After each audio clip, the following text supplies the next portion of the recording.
Gente, vocês não têm ideia de onde nós estamos hoje. Nós somos convidados para vir aqui na casa do Dr. Lair Ribeiro em uma entrevista exclusiva. Gente, olha que incrível, nós temos a honra de estar aqui hoje, convidados do Dr. Lair Ribeiro. Dr. Lair, muito obrigado, é um prazer, é uma honra estar aqui. A gente vai absorver um pouco do seu conhecimento e vai ser muito bom para todo mundo. Prazer é meu. O Dr. Lair Ribeiro, ele é médico, ele é nutrólogo e cardiologista. Ele é autor de mais de 100 trabalhos científicos indexados em revistas médicas americanas. Ele é autor de 37 livros, disponíveis em mais de 40 países, dos quais 15 são best-sellers. Ele trabalhou por 17 anos em várias universidades americanas, Harvard, Baylor e Thomas Jefferson. Ele foi diretor médico da Merck Sharp & Dohme e vice-presidente da Ciba Corporation, hoje Novartis. Ele ministra várias conferências sobre desenvolvimento pessoal e profissional e vários cursos médicos na área de prevenção de doenças. Ele é autor de 149 DVDs médicos até hoje e ministra um dos cursos de pós-graduação médica nessa área mais concorridos do Brasil. Gente, é uma honra estar aqui, não é mesmo? Dr. Lair Ribeiro, a gente observa que estão aumentando muitos os casos de intolerância ao glúten.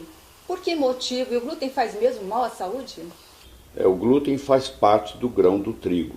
Só que nos últimos 30 a 40 anos, eles mexeram no trigo transgeneticamente, no sentido de aumentar a produção do trigo. Quando diz aumentar a produção, na realidade isso resume em aumentar a produção de glúten. Então houve um aumento de aproximadamente 400%. 400%? Nos últimos 30 a 40 anos. Então, em outras palavras, o pão que você come hoje não é o pão que Jesus comia, não tem nada a ver mais. E o organismo não está preparado para essa quantidade de glúten que tem no trigo. Mesmo que a pessoa não tenha hipersensibilidade ao glúten, se ela come pão e massa todo dia, ela acaba tendo consequências. E as consequências são silenciosas. É mais ou menos assim. A pessoa chega aos 50 anos de idade e começa a ter tremor. Como o pai tremeu, o avô tremeu, o tio tremeu, o médico fala que isso aí é tremor familiar. Na realidade, o que essa família tem é uma hipersensibilidade ao glúten.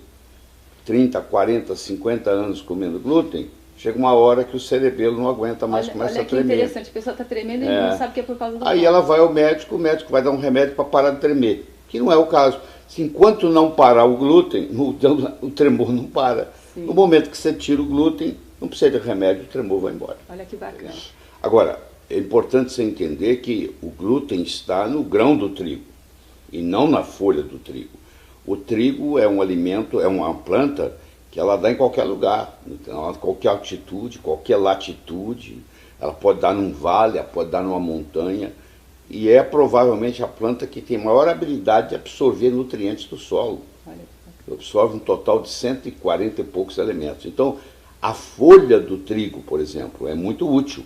Se você faz uma terapia com a folha do trigo, e isso tem muito no Canadá, a folha do trigo é muito rica em clorofila. Sim, a clorofila tem uma estrutura molecular onde ela tem uma capacidade muito grande de quelação, ela quela metais pesados, porque a estrutura da clorofila, a estrutura da cianocobalamina e a estrutura da hemoglobina é muito parecida.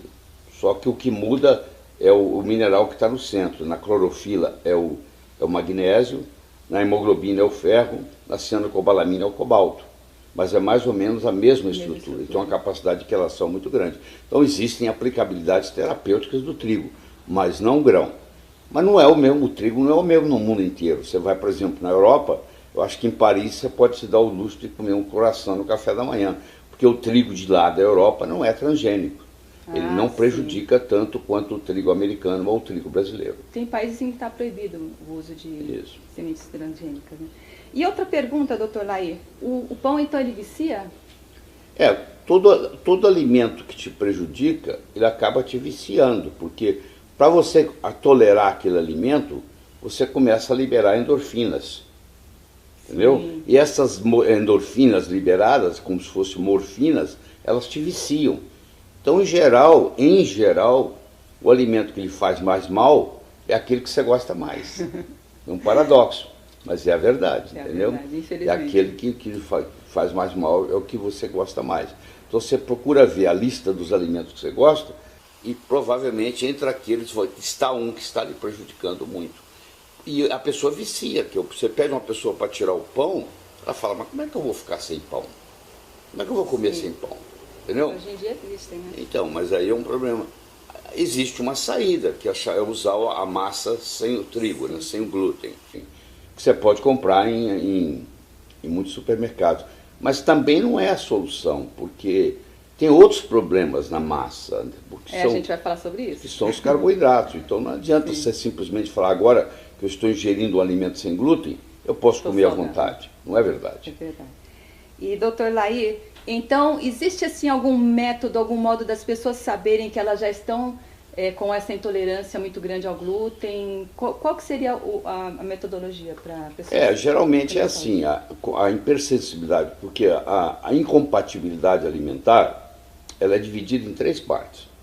Você tem alergia alimentar, você tem intolerância alimentar e você tem hipersensibilidade alimentar. São 3 coisas totalmente diferentes, que a maioria mistura.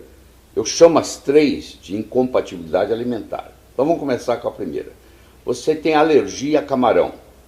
Você come camarão, você começa a coçar, você tem edema de glote, você vai para o pronto-socorro para tomar lá adrenalina e corticoide. Então isso é alergia.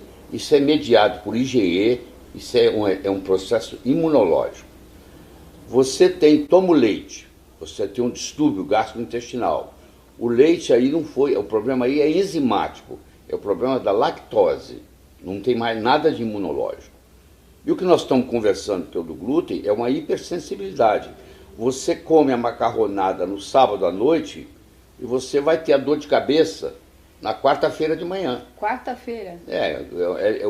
Tem gente que é na segunda, tem gente que é na quarta. Olha, a pessoa nem vai pensar que ela não faz a conexão, que foi aquele glúten que você comeu no sábado, que está te dando uma enxaqueca. Então, muitas pessoas têm enxaquecas. Elas vão aos médicos, o médico procuram tratar a enxaqueca. Enquanto ela não tirar o que está causando a enxaqueca, não adianta ficar tomando remédio, não adianta ela fazer nada. Aí a gente pede para tirar o glúten, tirar o leite e seus derivados, a enxaqueca nunca mais volta. Entendeu? Olha só, então ela vai descobrir que essa é a causa, né? Bacana. Obrigada, doutor Laí, por ter falado sobre o glúten pra gente. Fabuloso aqui conversar com o doutor Laí. É sempre bom, a gente sempre aprende mais. Obrigada por ter explicado pra gente mais sobre o glúten. E é isso, a gente vai tentar tirar o glúten da nossa vida, né? E aí, gostaram? Não foi sensacional? A gente aprende sempre com o Dr. Laí Ribeiro. Eu sou super fã dele e eu trouxe aqui para falar com vocês. Fiquem ligados que tem muitos outros vídeos aqui. Saber viver.